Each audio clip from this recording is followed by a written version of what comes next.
Where'd Lambert go?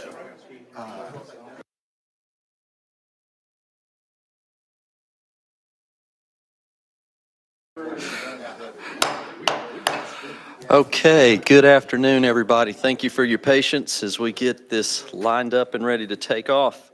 This is the House Government Operations Committee meeting for this extraordinary session. We are here called to order. Clerk, please take the roll.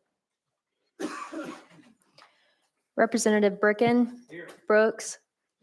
Doggett. Present. Fritz. Here. Grills. Here. Hardaway. Here. Helton Haynes. Here. Kumar. Here. Leatherwood. Here. Littleton. Present. Lynn. Mayberry. Here.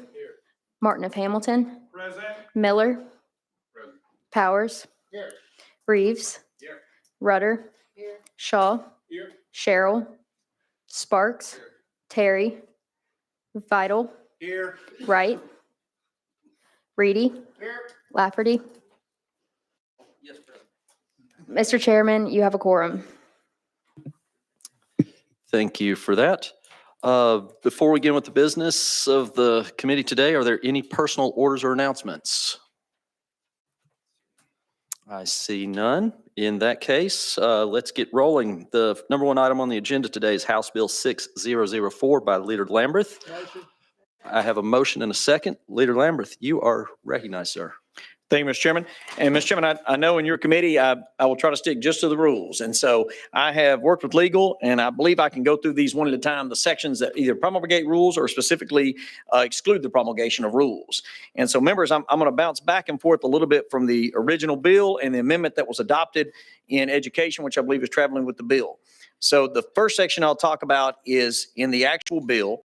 And if you look down under 49.6.3502 part definitions, subpart 4 there under private school under B, says a private school is defined by and has the TCA there that is a category 1, 2, or 3 school approved by the Commissioner of Education in accordance with rules promulgated by the State Board of Education. So the State Board of Education is promulgating those rules, but it has to be a category 1, 2, or 3 school that can participate in this scholarship as promulgated by those rules. So on the second portion of this, if we can bounce over to the amendment, and you're going to need to go down to subsection E, it'll be on page 4 of the amendment. Subsection E, and then it goes down to E little I. It says, notwithstanding Title 4, Chapter 5, or any other law to the contrary, the state treasurer is not required to promulgate rules to effectuate the requirements of E1E. The reason for that is the treasurer's responsibility in this is laid out in the bill. And so there's no requirement for the treasurer to promulgate additional rules. Now, if you can skip over still on the amendment on page 6, subsection K, the state treasurer may promulgate rules to effectuate the purposes of E1. The rules must be promulgated in accordance with the Uniform Administrative Procedures Act. So on one hand, it's saying he doesn't necessarily have to, but if he chooses to, it's got to be done by the UAPA. Now, if we can step back over to the bill, this would be the 4th section, and it is going to be on, excuse me here, page 8, top of the page, subsection 1 there. And this is also in the amendment, but it says a nationally standardized achievement test that is aligned to the respective private school's instructional plan as determined by rules promulgated by the State Board of Education. So again, we are specifically tasking the State Board of Education with promulgating those rules. Stepping back over at this juncture to the amendment, the 5th section that deals with the rules will be on page 8, subdivision under 49.6.3507. It's going to be under B2. The State Board of Education, again, the State Board of Education shall promulgate rules in accordance with the UAPA compiled in Title 4, Chapter 5 to effectuate this section. That subsection B specifically is articulating that section. Stepping back to the actual bill again, same page we were just on page 8, under 49.6.3508, autonomy of schools that have recipients enrolled. Subsection B, it says the creation of the Education Freedom Scholarship Program does not expand the regulatory authority of this state, the officers of the state, or the authority of any LEA to impose any additional rules, regulations, or requirements on private schools that enroll recipients beyond the rules narrowly tailored to enforce the requirements of the program. Makes it very crystal clear there that none of these rules can affect one of these private institutions beyond just the qualifications of the act to participate in the scholarship program. And then finally, back over on the amendment on page 10, 49.6.3512, This is the promulgation rules for the State Board of Education. Again, in the original bill, it was the Department of Education. This is the State Board of Education shall promulgate rules to effectuate this part, specifically the part that this is in. The rules must include an administrative appeal procedure for the denial of scholarship applications. The rules must be promulgated in accordance with the UAPA compiled in Title IV, Chapter 5. Mr. Chairman, I stand ready for questions. Thank you for that explanation. Members, you've heard how the process is going to play out. Are there any questions for our sponsor? Representative Shaw, you're recognized. I'll turn this thing, there we are, it's on, I guess. Hey, thank you, Mr. Chairman. One question, and this is just for the record, or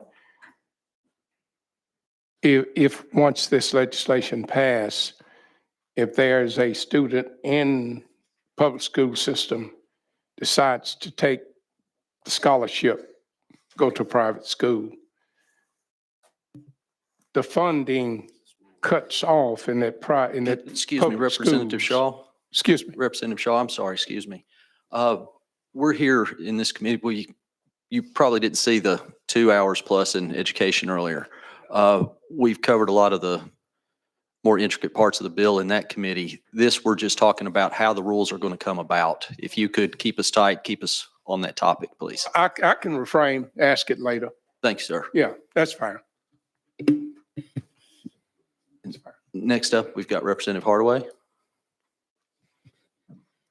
Thank you, Chairman. Good afternoon, sir.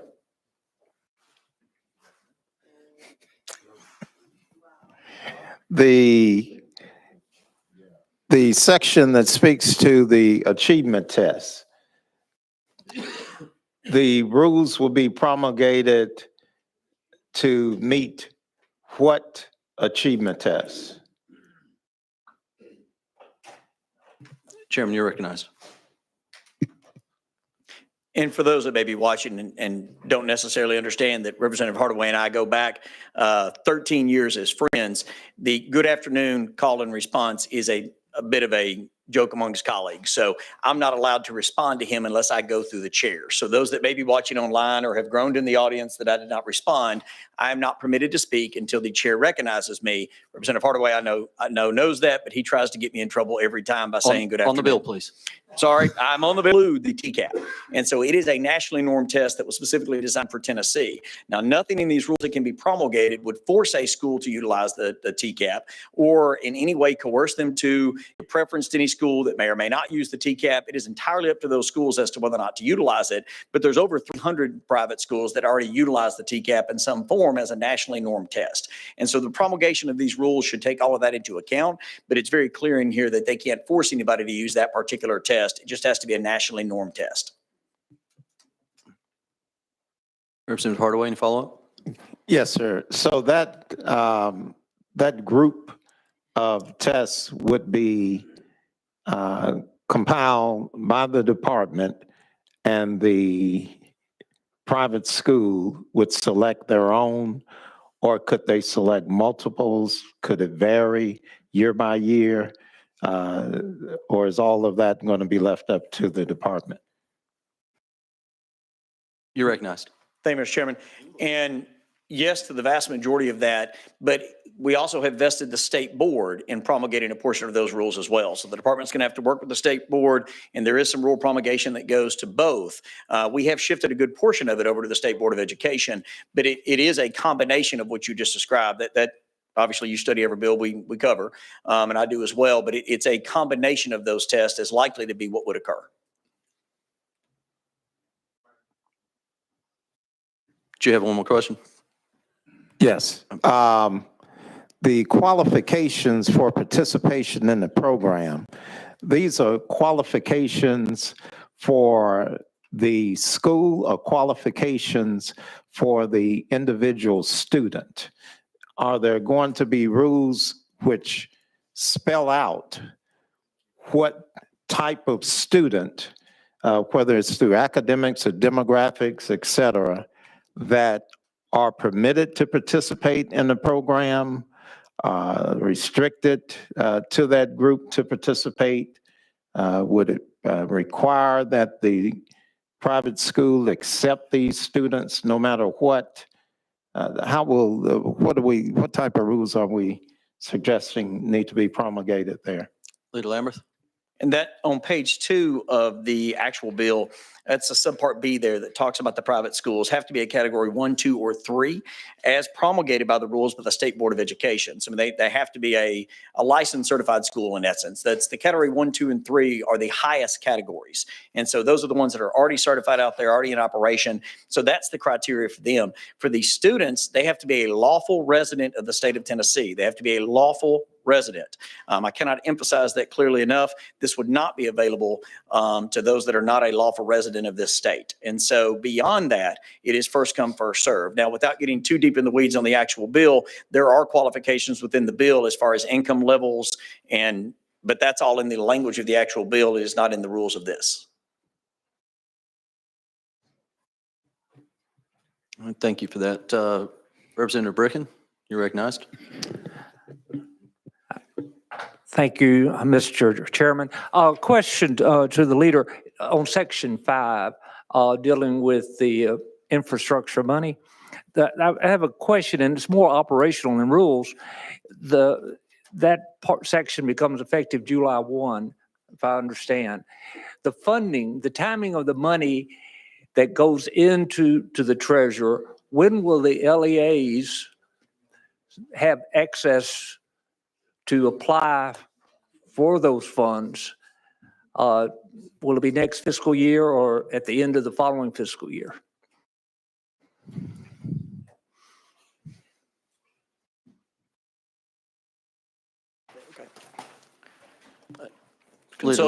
Consulting with Chairman White there, just want to make sure to give you a very accurate answer as always. The reason that all sections of this go into effect immediately for purposes of the treasurer setting that fund up, determining how many people fit within these different categories, and then July 1 is when that is set to go. So my hope would be is that the treasurer would have this ready to go on July 1. I mean, that's several months away, and that the distribution to the schools would begin on July 1. And so we're allowing them to promulgate all the rules, to set up all the procedure, to get everything ready between now and July 1. And in the Appropriations Act, and I don't have my notes on that particular bill in front of me, but this is reflected in that. And so again, my desire would be, and the intent of this bill would be, is that on July 1, the distribution could begin, and that way they have this money available for this coming school year that begins in the fall. You're recognized. I'm sure this is going to Please hit keep to the kind of rules. an operation question. Obviously, the money will start flowing in. So it's roughly going to be about $80 million roughly that hopefully will get into the fund. I can see an operational issue because the first month might have $8 million, $10 million. So I'm not sure the rules that the treasurer's going to have to lay out on figuring out how to allocate that to the LEAs during the year. I just see that first year to be somewhat problematic to the treasurer, but hopefully works that out. Leader, you're recognized. That's why we put it under the state treasurer. I mean, he's extraordinarily good at that. And I will tell you, anytime we've asked him to do something like this, I mean, he has really handled it without a hitch. I mean, it's gone off really well. And I have full confidence, but that is something that we should all watch very closely and keep in touch with our local schools. It's one of the first times, or it is the first time really, that we have gotten into funding facilities for schools. And so we want him to handle that. And the goal would be for him to get that money into the school's hands ASAP. Representative Bricken, is that? Thanks. Thank you for that. And next on the list, I have Representative Lynn, please. Thank you, Mr. Chairman. In regard to the rules, and Mr. Chairman, this might be a question for you, I'm not sure, but in regard to the rules for the scholarships, how long will it take before the rules are created and back to the General Assembly and we approve them? And I assume that the program would not start until the rules are approved by the General Assembly. So what's the time frame? Leader Lamberth, you're recognized, or I can help you that one. Thank you, Mr. Chairman. And so we're allowing this, I mean, if this bill were to pass, it goes into effect immediately for purposes of promulgation of rules and setting all of that up. It is the goal of the legislation that all of those rules and everything would be set up and ready to go so that by this fall, the distribution of scholarships could begin. And so that is at least the intent. And so the way that normally would happen is there is a process through GovOps, and Representative, you've been here much longer than I have. But that process would follow the normal process through the GovOps, through this committee, or the standing committee, I should say, for the 114th of Government Operations. It would follow the regular process on that. Thank you for that. Next on the list, I have Chairman Reedy. Thank you, Mr. Chairman. And of course, Leader Lambert, that's what I was going to bring up. We served together on Government Operations Committee. For those watching, those in the audience, what we pass out today requiring rules to be promulgated will come back in this General Assembly and come before the Government Operations Committee for our approval or denial to make sure they're getting it right before we send it out the door, down the road, and to all of our school districts. Thank you, Mr. Speaker. Thank you for that. Next on the list, I have Representative Hardaway.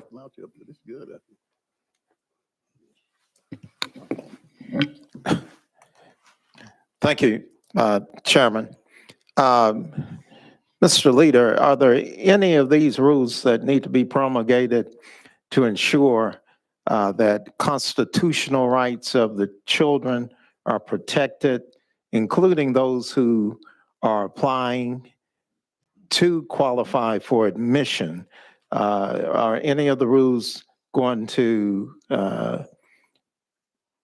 put the private schools on the same level as the public schools, where any child that applies has to be admitted? Leader Lambert. There we go. The constitutional rights of every child must be respected by private or public school, anyone that's out there in the public in general. Your constitutional rights do not stop at the door of a school. And so those constitutional rights will be protected. They will be protected in large part by the court system at every stage. And so when someone's constitutional rights are violated, that is normally their first stop, is that there is usually a suit that is filed. There's nothing in this that would require additional rules to protect constitutional rights. Those are already protected at an extraordinarily high level in this state. And again, primarily by the judiciary, but also in everything that we pass here. We endeavor every time that we pass, due to our oath, to make sure that the bills that we pass are constitutional, as is this one. Now, as far as who can be accepted into the scholarship program, it is a first come, first served basis. And so there are 10,000 that are under a specific, threshold, 300% of poverty level, which for a family of four, I think is about $173,000. And then the other 10,000 are first come, first served with no income threshold for year one. After that, it would go with a preference. And those are for public or private school children currently. And then after that, it would go for a preference to those that are coming out of public school. And the program will be expanded if we choose to do so. There's some triggers in there that indicate how the desire is to expand it, but it won't be expanded if we do so. So as far as the criteria, that's the criteria. It's 20,000 scholarships and they're first come, first serve. Representative Hardaway.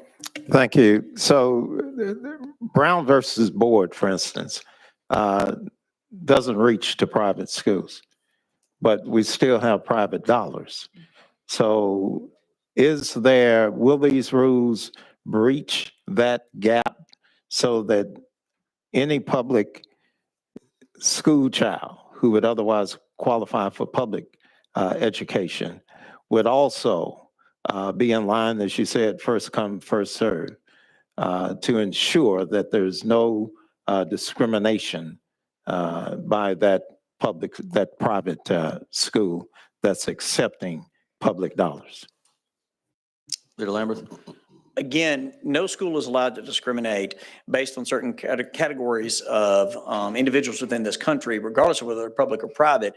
And that's not necessarily Brown. That's a series of cases, even up until just the last couple of years, where the courts have been very clear on that. Now, as far as individual criteria for schools, there are exams, there is interviews, there is, lots of things that they can go through, but they can't violate someone's constitutional rights to do so. Now, I would remind the committee, there's roughly 965,000 children in public school in this state, about 75,000 in private school, and 30 to 35,000 in homeschool programs. And this is only 20,000 scholarships. So it is first come, first serve. And the preference would be given to those that apply first. So as soon as the window opens, it's those that apply first. One follow-up, Mr. Chairman. When it comes to income level, will those children have a preference in terms of their application, or are the six-figure folks going to have the same Representative Hardaway, records as the I'm sorry to interrupt. five-figure? I'm Yes. sorry to interrupt you, sir. We are getting back onto the bill and away from the topic of the rules here. If you could frame that some way more specific to the rules. All right, I'll certainly try. Will any of the rules that are going to be promulgated speak to income levels and the acceptance of those of higher income versus lower income? Leader, you're recognized. The language of the bill handles that. And so there are 10,000 of these that are below certain incomes. There are 10,000 scholarships that do not have specific income caps for year one. And so the rules that are being promulgated are not handling that. The actual language of the bill does. Thank you for that. Representative Kumar, you're recognized. I'm sorry, Chairman Kumar.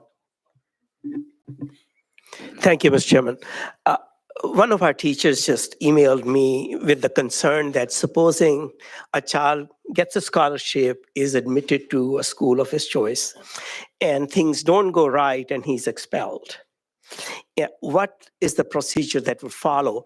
I think funding is not a concern because funding from the state to the scholarship Representative school. Kumar. Yes, sir. My apologies. That's getting more into language in the bill, substance of the bill, not so much around the rules. Well, thank you. I stand corrected. I thought maybe it was part of the rules, what rules will be, process will be followed. But thank you. Leader Lamberth, you. Chairman Kumar, if we can circle up afterwards, I can get the answer on that on the actual bill. It's not a rules question, but if you'll circle up with me afterwards, it is a very good question, and please let your constituent know that. And I have the answer. I just, in this setting for this particular committee, I can't answer that. Thank you. And next up, we have Representative Brooks.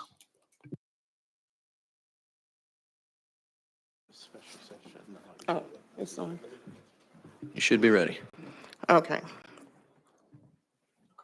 Is it Chairman?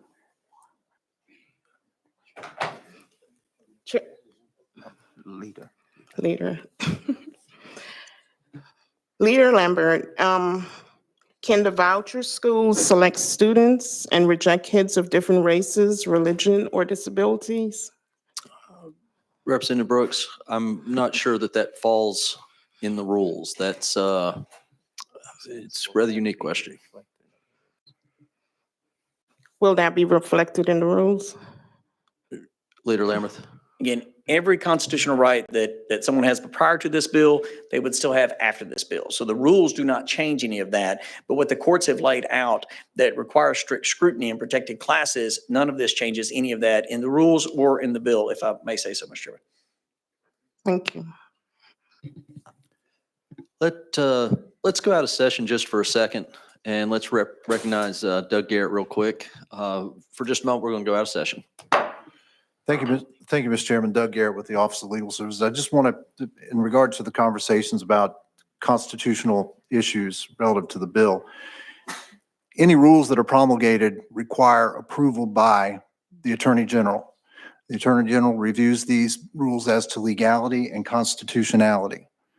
So there have been instances, I've been staff in GOC for some time, and so if there have been instances where if there was a rule that was deemed to be unconstitutional, then they would kick it back to the agency or the department to explain or for them to revise that rule accordingly if possible. So there is that safeguard, that mechanism in place. Members, while we're out of session, would anybody have a question for legal? Seeing none. All right. Thank you for that, Mr. Garrett. We are back in regular session, and next on my list, I have Representative Miller. Thank you, Mr. Chairman. Mr. Chairman, the question is actually for Chairman Reedy. I've never been a member of government ops, pretty much first time for this session. But he made comments about the fact that once the rules are promulgated to all of the various departments, now that our legal has spoken, goes to the Attorney General, gets back with the department, then it comes back to this committee, which will be a different committee, I'm assuming. You can vote to approve it or not approve it. That I didn't quite understand. If you vote not to approve it, what happens then? Chairman Reedy, if you'd like to take that. If not, we can go back to legal. Yes, thanks, Mr. Speaker. That is correct. And of course, just let it be known, government operations, we meet year round. So even if we're out of session for the year, we're still looking at emergency rules and rule review on what makes sense or does not make sense. Now, keep in mind, our Senate colleagues with government operations, they're hearing the same rules that will be rolled out for this as well. But that's right. We can stay a rule, which means let's give it some more thought, maybe 90 days, or we could approve the rule or disapprove the rule. And in that process, what we're telling any department or agency, if we don't like it, you need to give it some more thought and bring it back to us. And then also there's another portion, it's bifurcating a rule. In other words, we like part of it, but we don't like the other part of it. And we split it up into two different sections and approve part, but then we disapprove the other one. So hopefully that helps everybody in the room that's listening. Thank you. Chairman Reedy, thank you. And thank you for providing us with our new slogan. We meet year round. That's our recruitment tool for this committee. All right. Representative Nelson, I'm sorry, Miller, that took care of your question? Yeah. Any other questions? Seeing none, can I get a motion for a positive recommendation? We have a motion, we have a second.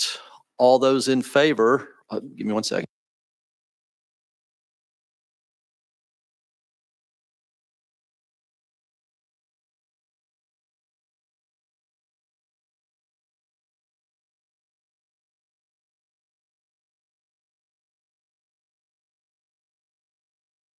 All right, thank you. Because of some technical difficulties with the board, we're going to do the old-fashioned roll call vote, which I think most of us are already familiar with. So, clerk, call the roll, please. Representative Bricken. Aye. Representative Bricken rules aye. Representative Brooks. No. Brooks rules no. Representative Doggett. Aye. Doggett votes aye. Representative Fritz. No. Fritz votes no. Representative Grills. Yes. Grills votes aye. Representative Hardaway. No. Representative Hardaway votes no. Representative Helton. Aye. Hilton votes aye. Representative Kumar. Aye. Kumar votes aye. Representative Leatherwood. Aye. Leatherwood votes aye. Representative Littleton. Aye. Littleton votes aye. Representative Lynn. Aye. Lynn votes aye. Representative Mayberry. Aye. Mayberry votes aye. Representative Martin of Hamilton. Aye. Martin of Hamilton votes aye. Representative Miller.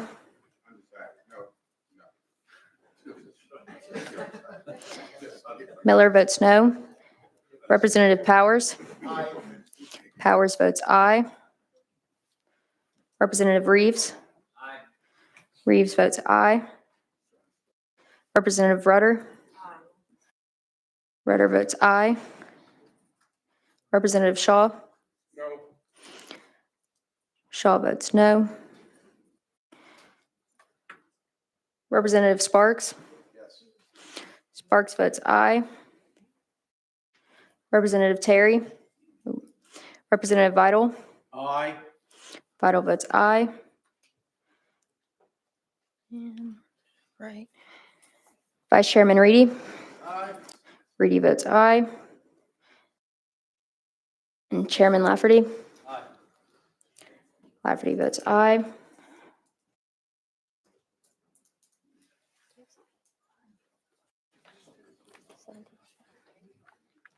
Mr. Chairman, you have 17 ayes and 5 noes. Thank you for that. And the bill passes out to Finance, Ways and Means. Ladies and gentlemen, we have one more item on our calendar day. Item number 2, House Bill 6003 by Representative Hicks. Again, as with this last hearing, we've got rules. We're going to focus on the portion of the bill that talks about rules. We're not here to debate the bill that just came out of the Transportation Committee. All right, thank you very much. Representative Hicks. Oh, I'm sorry, could I get a motion on the bill? We have motion and we have second. Representative Hicks, you are recognized, sir. Thank you, Mr. Chairman. House Bill 60 Interest Payment Fund, which will be able to help local governments manage loans interest for recovery cost.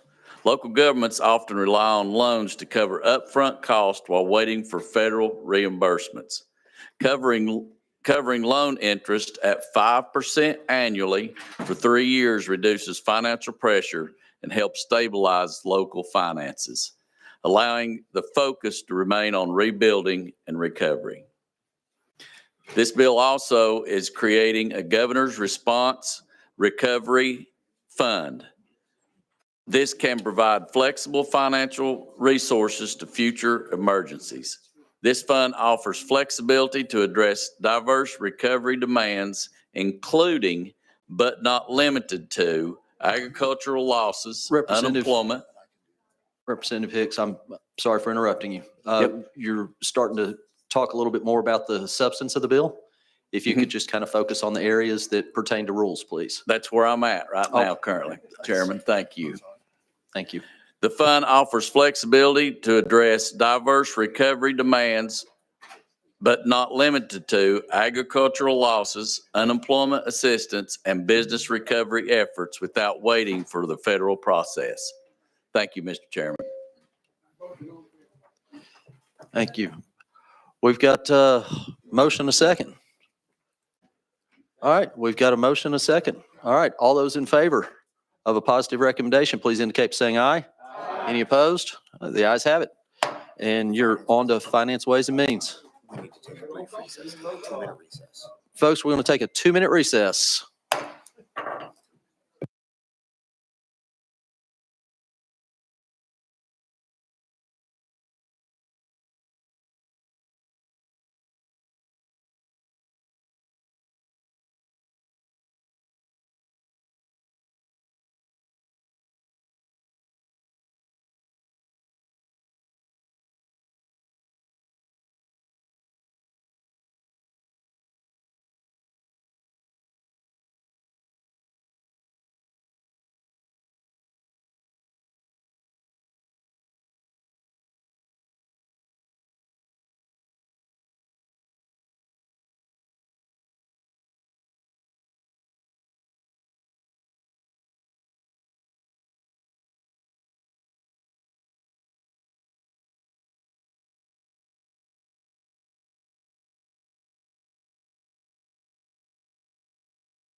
Members,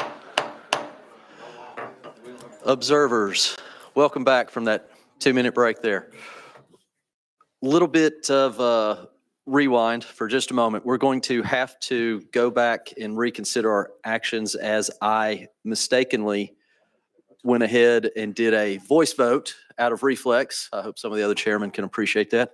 And we're going to go back and we're going to do a roll call vote. So first, can I get a motion to reconsider our action? I have a first, we have motion, we have second to reconsider our actions. In that case, I think the only thing left to do is say, Madam Clerk, please take the vote.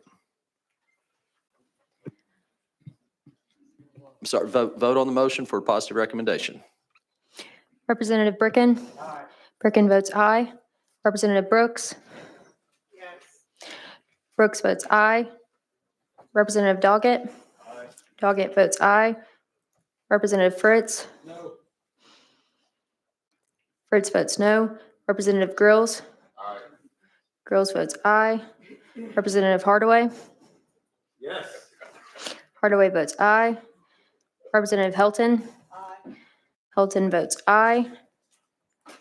Representative Kumar? Kumar votes aye. Representative Leatherwood? Leatherwood votes aye. Representative Littleton? Littleton votes aye. Representative Lynn? Lynn votes aye. Representative Mayberry? Mayberry votes aye. Representative Martin of Hamilton? Martin of Hamilton votes aye. Representative Miller? Miller votes aye. Representative Powers? Powers votes aye. Representative Reeves? Reeves votes aye. Representative Rudder? Rudder votes aye. Representative Shaw? Shaw votes aye. Representative Sherrill? Representative Sparks? Sparks votes aye. Representative Terry? Representative Vital? Vital votes aye.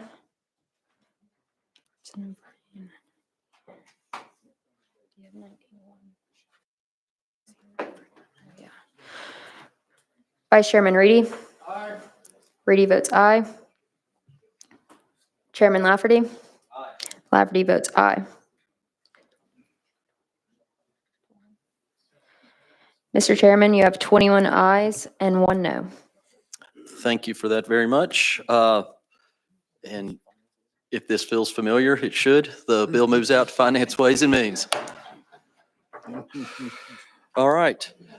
Members, thank you for bearing with us as we move through these extraordinary times. We've got another meeting coming up tomorrow that will immediately follow the conclusion of the Immigration Committee. We will meet in House Hearing Room 3. Again, that's tomorrow after the Immigration Committee meets. With that concludes our calendar. Do we have a motion to adjourn? We are adjourned. We don't know yet.